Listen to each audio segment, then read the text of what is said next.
আসসালামু আলাইকুম। আমার একটা প্রবাসী ভাই আমাকে 3-4টা কমেন্ট করছে যে উনি সৌদি আরব বসবাস করেন। উনি চাচ্ছেন সৌদি আরব বসে কিভাবে বাংলাদেশের পূবালী ব্যাংকে একটা সেভিংস অ্যাকাউন্ট করতে পারেন। সে সাথে উনি আরেকটা প্রশ্ন করছেন এরকম ভাবে, উনি বিদেশ যাওয়ার আগে একটা গ্রামীণ সিম রোমিং করে নিয়ে গেছে। এখন উনি যদি পূবালী ব্যাংকে সৌদি আরব বসে অ্যাকাউন্ট করতে পারে, সেক্ষেত্রে উনি এই সিমটা ইউজ করতে পারবে কিনা। আপনার কমেন্টের উত্তরটা হচ্ছে ভাইয়া এরকমের, আপনি সৌদি আরব বসে পূবালী ব্যাংকের যে কোনো শাখায় সেভিংস অ্যাকাউন্ট করতে পারবেন।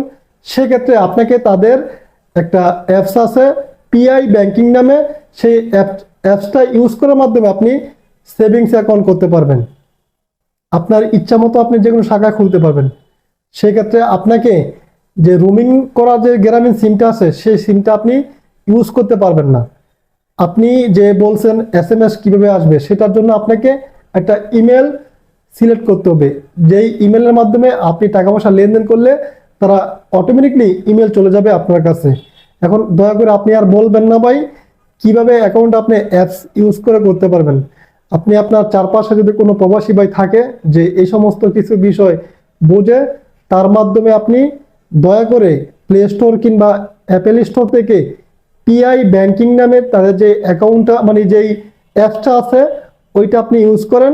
আমি আপনাকে আপনার সুবিধার্থে জিনিসটা বুঝিয়ে বলছি। আশা করি আপনি আপনার কমেন্টের উত্তরটা পেয়ে গেছেন।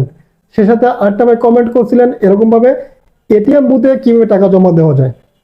বাংলাদেশের কয়েকটা ব্যাংকের এটিএম বুথে টাকা জমা দেওয়া যায়। সেক্ষেত্রে যেমন ডাচ বাংলা ব্যাংক কথা আমি বেশিরভাগ শুনছি, অন্যান্য আরো কয়েকটা ব্যাংক আছে, কিন্তু সেক্ষেত্রে আপনি আপনার চাহিদা অনুযায়ী টাকা জমা দিতে পারবেন না।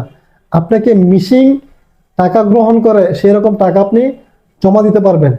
মিসিং এর মধ্যে যদি সিরা ফাটা নোট দেন তাহলে মিসিং সেটা গ্রহণ করবে না, মিসিংকে একদম ফ্রেশ টাকা দিতে হবে। এটিএম এ টাকা জমা দেওয়া যায়। আপনি যে ব্যাংকে অ্যাকাউন্ট করছেন আপনি যোগাযোগ করে দেখতে পারেন যে তাদের এটিএম এ টাকা জমা দেওয়ার কি জিনিসটাকে সাপোর্ট করে কিনা, তাহলে আপনি জানতে পারবেন। আপনি যেহেতু ব্যাংকের কথা মেনশন করেন নাই, তাই আমি বলতে পারলাম না যে আপনার ব্যাংকে টাকা জমা নেয় কিনা। কিন্তু বর্তমানে কিছু কিছু ব্যাংকের এটিএম এ বন্ধের দিন কিংবা চালুর দিন যে কোনো সময় ব্যাংকে টাকা জমা দেওয়া যায়। আশা করি আপনাদের দুজনেরই কমেন্টের উত্তরটা আপনি পেয়ে গেছেন। আমার ভিডিওটা যদি আপনার কাছে ভালো লেগে থাকে তাহলে অবশ্যই লাইক কমেন্ট শেয়ার করার মাধ্যমে সবাইকে দেখার সুযোগ করে দিবেন। সবাই ভালো থাকুন, সুস্থ থাকুন, আল্লাহ হাফেজ।